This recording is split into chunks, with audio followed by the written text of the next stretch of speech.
If you are an England supporter, you'd be left wondering, scratching your heads, just thinking about the kind of horror show we've seen with the bat. England, in what is Butler's last game as captain, have just turned up cold turkey on the Saturday in Karachi. They won the toss, chose to bat first on what seems like a two-pace pitch. They were expected to do better, or were they? We'll find out from our experts. 179 all out in only 38.2. Jansen clearly had great impact very early with those short balls, got 2 big wickets. Joe Root, once again, a correct proper batter among the top scorers, but he should have gone on to hit more. Jofra Archer, a surprising name on the batting side, 25-31. Ben Duckett once again got a start, but then got out as well. A couple of wickets for Keshav Maharaj, just 180 to chase for South Africa. And that will mean that Afghanistan will not have liked what they've seen of England. Murali, Kartik and Zaheer joins us on Cricbuzz Live. Kartik, first up, how much of this kind of batting show can be blamed on it being a two-pace pitch? Or was it just a case of some really, really bad shots from England? Look, it's not a question. You can't blame the wicket at all. In the beginning of the show, before the game started, we spoke about how England turned up in India. Some of the tracks that they played on were absolute belters, and they were bowled out pretty early. So it's a question of your game plan. We saw the first 2 wickets. What was it? Jamie Smith and Phil Salt once again thinking that they just have to come and play slam bang cricket, and ended up giving wickets. And then completely, when you look at the batting lineup of that England team, there's some really good batters. Some of them got starts. Yes, it was not the track which possibly Ramiz Raja and Sean Pollock told us it was. And normally it is. Karachi is a belter. But you are right, the ball did stop on the batter. There were certain deliveries which really surprised the batters. But still, 179 to not utilize 11 overs. I'm really sorry. I don't think it was that kind of a wicket which can get you out for 179. Zach, this kind of batting show perhaps symbolic of the rigidity as far as batting plans are concerned, or is it just symbolic of the mood in the camp where nothing you try seems to go to plan? Yeah, we've been talking about adapting to conditions, maybe sorting out the options, understanding, okay, what is a good total on this surface. Those kind of conversations we've seen gives you the impression that they hardly happen in this England camp. So looking at that, they've continued with what we've seen in the recent past from this batting unit. They've been wanting to impose right from the word go. Jansen was just superb, setting that tone beautifully for South African team. Getting those early breakthroughs, and once you get the inroads, it always helps you just build that pressure. Add to that the two-pace nature of the pitch coming to help South African bowlers. There's some brilliant fielding effort. Everything put together, it just been a tough going for England, and amazing day out there so far for South Africa. 37 for 3 at one stage, and we thought, all right, it's now time for Joe Root to do what Joe Root always does. It affects that rescue act, and we saw that partnership between him and Brook, and we thought, all right, England now sort of slowly moving towards respectability. It was a runner ball kind of partnership, and then that strange shot from Harry Brook was it one of those brain fade moments? Look, this is what we've been talking about, isn't it? We just finished the Combox when we had spoken about how they were actually going at more than 6 runs and over.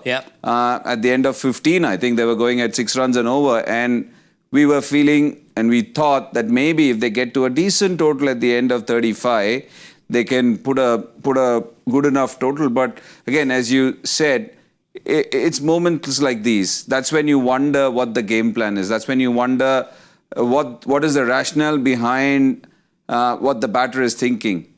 So it's surprising. Yeah, Joe Root, people can say, needed to make a better score. But the thing is, uncharacteristically for Joe Root, he played across the line. And even when he was walking away, what he suggested was that the ball had done a bit.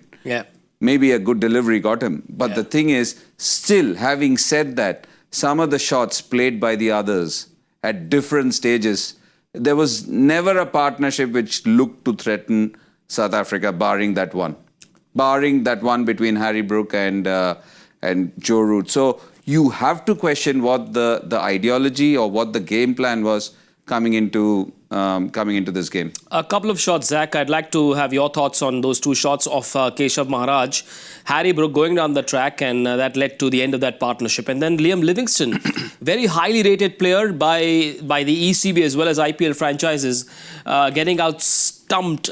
It was just one of those bizarre moments, and I couldn't believe that he played that shot. What do you make of it? Was that the right call?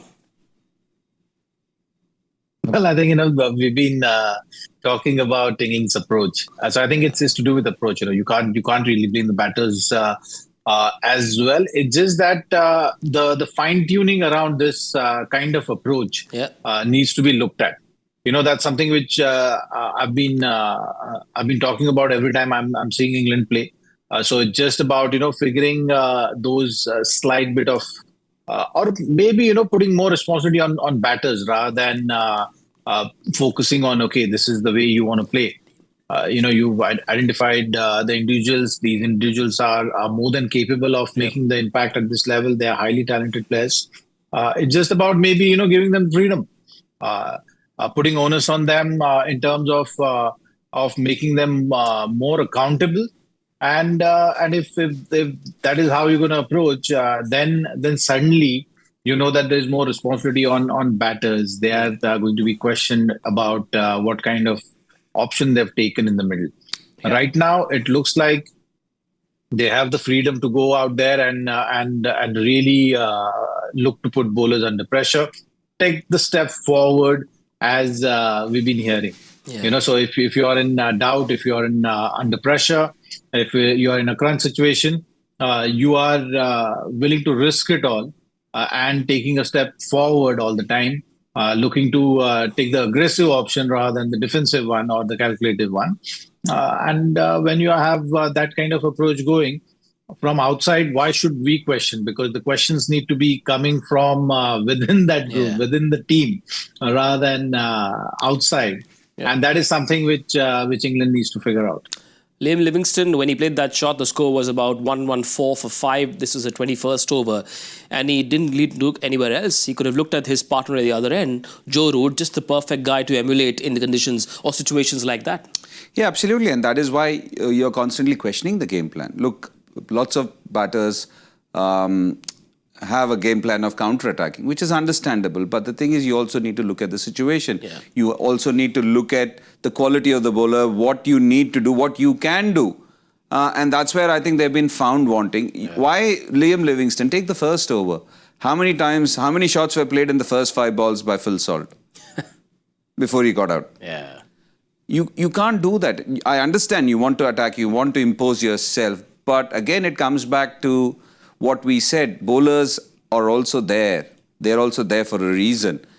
That is why they say there are these batters who have game plans against bowlers and who will dominate them that way. Not everybody can bat like Virender Sehwag all the time. Not everybody can bat like Adam Gilchrist all the time. Sure. There were freaks of nature. But having said that, you look at this England game plan. If you're not succeeding playing this way, you have to find a different way. And I'm not saying don't play attacking cricket. Morgan played attacking cricket, but that's where the question of endurance comes. If you can sustain it over 50 overs, if you can sustain it over 2 days, if you can sustain it over the period of time you need to do, please go ahead. But if it's not working for you, why would you want to do it again and again? So I think that's where lies the question. And again, Zach is spot on. We can talk about and analyze this till the cows come home. Yeah. But if their team thinks that this is the way you need to go, and nobody is going to be accountable for it, that's fine. You can say you are the ones who have to take this responsibility on. You're the ones who are going to make these decisions. But I don't want to see you getting out. You want to play shots? Please go ahead. You want to do whatever? Please go ahead. Find your own methodology to do it. But we need results. And I think that's where they're not getting those results. And I thought they'd be a little more cautious today since they're on a 6-game losing streak. 9 out of 10, I think. They won 9 out of 10 last 10, if I'm not mistaken. Well, 6 they've lost consecutive. And possibly the 7th as well if South Africa don't put on a horror batting show, 180 likely to be chased. We've got to talk about their bowling. Marco Jansen. Once again, Zach will be happy with how he bowled because on a pitch like this, which is expected to be flat, no help, you've got to have early impact, and that's what he did, Zach. Yeah, absolutely. Used the short ball to perfection. hit the deck hard. Is this something which was his go-to delivery?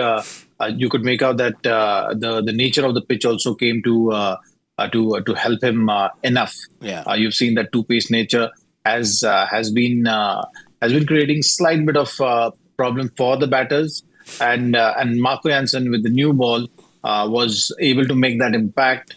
And with this England team, like we've been talking about, if you get the early inroads, it's been the similar kind of story. And to set that tone, Marco Jansen was switched on from ball one. Yes, that's the performance that got England worried, very, very, very worried about where this batting performance was going to go.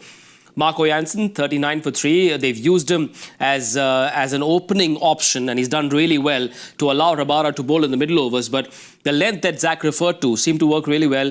But I suppose you'll agree that it's the line with the length that really troubled the England top order. Yes, it's a combination of everything. And I think initially they tried bowling up, and then they realized that those were the kind of deliveries which were going for runs. And then they resorted to that back of a length and short pitch stuff. Yeah. And that's when they realized that there were certain deliveries. And you can see that the first 14 balls, 23 runs. So more runs scored of 14 deliveries. And after that, when you bowl the good length, 27 balls and only 22 runs, 19 balls for the short pitched delivery and only 13 runs, and it yielded them 2 wickets. So they realized that back of a length on a two-pace surface was tougher for the batters to negotiate. And how many times we have seen the short pitch ball actually troubling the batter because of the two-pace nature. Sometimes if it goes through quicker, the batter can either duck or weave or literally play a shot. But when it's stopping and coming at you, that's when the batter doesn't know what to do. Should I play a shot? Should I leave it? How do I defend it? So that caused issues. And then just the nature of their attack and the way they field it. Yeah. Barring Wiaan Mulder, who put down Joe Root and possibly missed one, just think of their ground fielding, their catching. It was spot on. And Wiaan Mulder more than made up for it with the bowling, because he got rid of Joe Root. Yeah. I think he got 2 more wickets after that. Yeah, Jafra. So they've more than made up for it, and they're strong in it. Again, we can liken them to New Zealand, that they will field well, they'll bowl well, and again, forget the choker tag, they'll always be together. And they showed once again why they are so good doing that. Yes, clicking in many departments, South Africa. Now, he mentioned Wiaan Mulder, but there's another bowler that the only bowler who bowled his full quota through the middle overs, 10 overs, 35 for 2.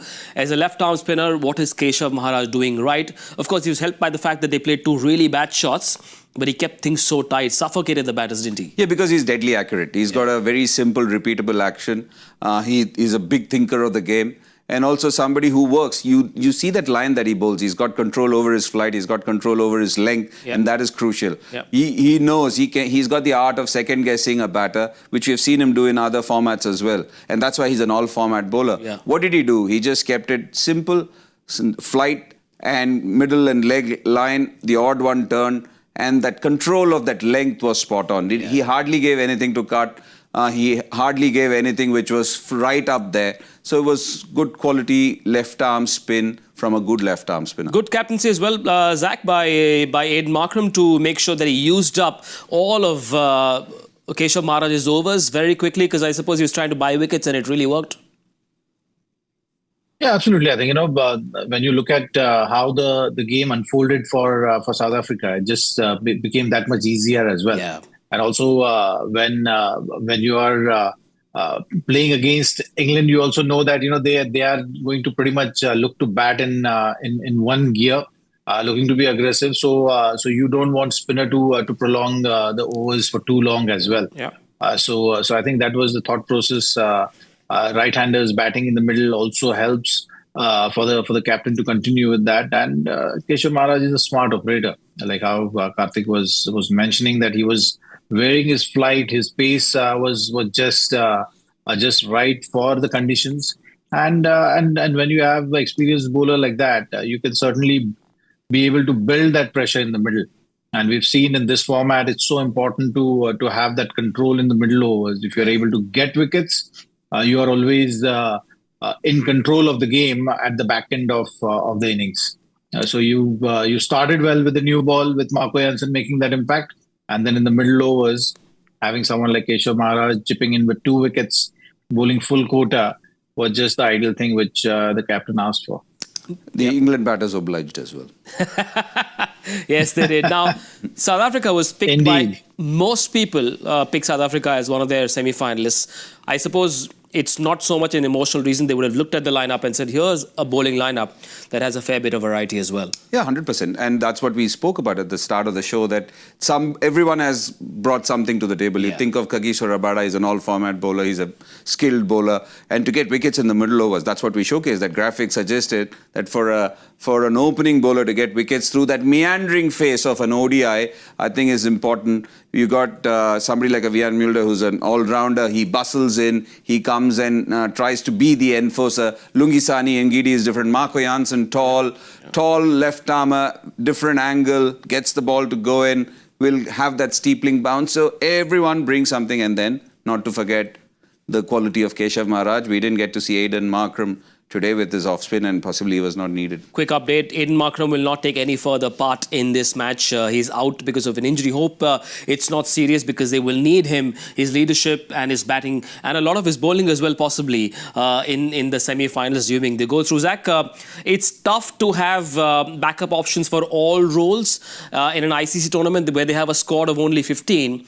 But with Shamsi in the subs, someone like a Corbin Bosch as well, looks like South Africa have pretty much all bases covered for you. What do you make of this bowling force? Yeah, I think so. I think, they will be right now thinking of finishing this game nice and strong. Yeah. And then think of the semis. Bauma maybe coming back. It depends on how serious Aiden Markram's injury is. But all those decisions, they'll leave it for the post-match. The focus will be to just finish it. And like how we were talking about, when you have a target which is under par, if England was smart, in some ways getting to 250 plus, the game would have been little different, or the pressure would have been little higher. But right now, by the look of it, it might be easier for South Africa just to think of not overcomplicating things and just looking to bat 50 overs, and they'll get to the target. And then think about all the other things, the injury part, post that, and plan for the semis. Yep.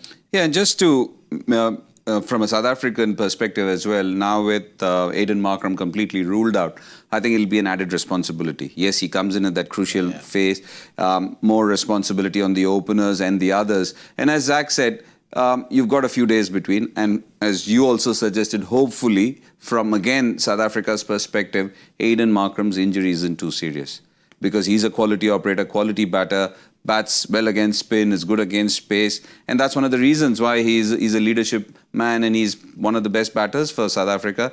But right now, even 179, if the wicket's going to continue to play the same way, it's an added responsibility for the other batters. 38.2 overs were enough to shut the door on Afghanistan. It has been confirmed by the statsmen and women that Afghanistan will not qualify. They have been officially eliminated and they will not go through to the semi-finals. Now it's about who finishes first and second and who plays who in the semi-finals. Now, Cricbuzz, as you all know, for the last few years has been known for coming up with a variety of innovations to engage with fans across the country and the world as well. And one of the newer ones that they've come up with, one of my favorites, is called #ShootYourShot.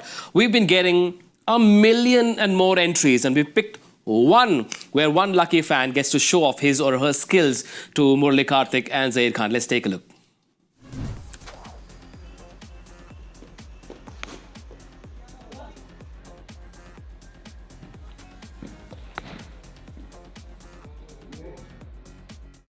Right, he's held a very nice elbow, and I think that wicket looks really good. I like the handle though, stylish Anish. She was stylish. Yeah, stylish, very stylish. Yeah, you're absolutely right. Zach, straight bat as well. Unfortunately, I suppose England didn't see a video like that, because we didn't see the straight bat coming through today, did we, from England? Well, at least the elbow was nice and high. Maybe the power was lacking, I would say. If you have the fielders in the right place, he was in trouble. But, gully cricket, you don't need that much of power as well. So I think he's done smartly, just getting over the line. Gully cricket does encourage and sort of push players to play straight, because there's no space on the sides. You cannot do baseball there. Murali Kartik has lived across the country because his parents were in banking, I believe. Yeah. I'm sure you will have a variety of gully cricket stories. 100%, and our gullies are all very thin, the lanes. So obviously, the concept was to play straight, and also the one tip, one hand, and the one tip catches were one of the reasons or the blaze to get out, because you cannot play a shot and it cannot go into somebody's house because A, you won't get the ball. Secondly, you will be declared out. And one tip, one hand was a crucial one. So you need to be really good with your defense and maneuvering the ball so that it doesn't reach the fielders. Zach, I've been told that gully cricket is far more competitive. There are many more verbal duels that happen in gully cricket than they do in international cricket. Because there's no match referee there. You can say what you want to. No, now you're getting match referees there as well. There is some nice umpiring standards going up. The tournament organizers are making sure that you're maintaining the sanctity of the game. So all those things are happening. So tennis ball cricket is also coming a long way. But yeah, you've seen those days as well, where there are no boundaries. You can use anything you like to make your point at times. So you've heard all sorts of stories. I've been told kids in India across the country have tried all kinds of jugaad. They'll have a tripod with a mobile phone recording the side-on angle to make sure if there is any confusion with a run-out or a stumping, they can go back and look at that video. So all those innovations are happening as well. Happening now, yeah. And the elder bhaiya of the locality will typically have the final word. Out tha ki nahi tha. So they do depend on intervention from elders as well. Right. Did someone say something? No. There's no elder bhaiya keeping a watch on us, but hashtag shoot your shots is what it's called. Make sure you send in your entries, and well done, Anish. Really well done. I thought it lived up to his whatever byline or his handle. Stylish Anish. Lovely high elbow, effortless. I think the timing was also pretty good. Well, South Africa now don't really have much of a target. They should go through even without Markram. Zach, what should their approach be? Chasing 180, simple cricket, logical, common sense cricket, the way to go? Yeah, I think, looking at the target, that also eases off your nerves. So you're not stretched on maintaining a strike rate. But having said that, you would still want to continue with your processes. You don't want to be overcautious as well. So I think the new ball is going to be critical. You've seen what Marco Jansen has done for South Africa. England will be hoping that the Jofra maybe creates that early inroads to the South Africa batting lineup to create a little bit of panic because that's their best chance. For England, and for South Africa, it's just about absorbing that first phase. I think that's going to be crucial if they're able to absorb pressure, play normal cricket, even a 45-50 run without losing wickets in the first 10, or maybe losing just one, is possibly going to be the ideal start to seal the game. All of us got our predictions wrong. Time for us to make amends, Zach. I was going to say that. I said maybe I think we must have said 185, 210 and 230. The camera records everything, Mr. Kartik. So maybe our tongue slipped and we said, look, we don't know. We haven't seen the surface. We went by what Sean Pollock and Ramiz Raja said. So what does it say? Even the best of experts can have a wrong day when it comes to the surface, because it is like that. It stumped everyone. Zach, what's your prediction? 10 overs. Then it was, I think, 50 runs. Okay. I'm going... Left, 40, right, remember. Tristan Stubbs and Ryan Brickleton coming out. 41 for 1. I'm going to go a little bit higher. I'll say 60 for South Africa now that Afghanistan are out already. Have fun. Just 180 to chase. Very quickly, Kartik, from an England point of view, approach. I think you're out of the competition. To salvage some pride, they're not going to win this game by defending. They're going to win this game by setting aggressive fields and having that aggressive mindset to get batters out. Look, the length can be anything depending on what the bowler feels. Jofra Archer and most of their bowlers have been on the shorter side. And I think that's the way to go, because anything full up, and if there is no dew, and if the wicket doesn't ease out under lights, I think if they can continue a bit more of the same, most importantly, it's the mindset. It's the mindset to get wickets and not defend. Remember, no marker, and that means Ryan Brickleton, Tristan Stubbs, Rassie van der Dusen, Randy Klaassen, David Miller, all of them, hopefully South Africa, from their point of view, will not need all these batters, and maybe the top 3 or top 4 can finish the job. But it should be a fun chase from a South African perspective. Enjoy it, and make sure you join us again on Cricbuzz Live at the end of it. Bye for now.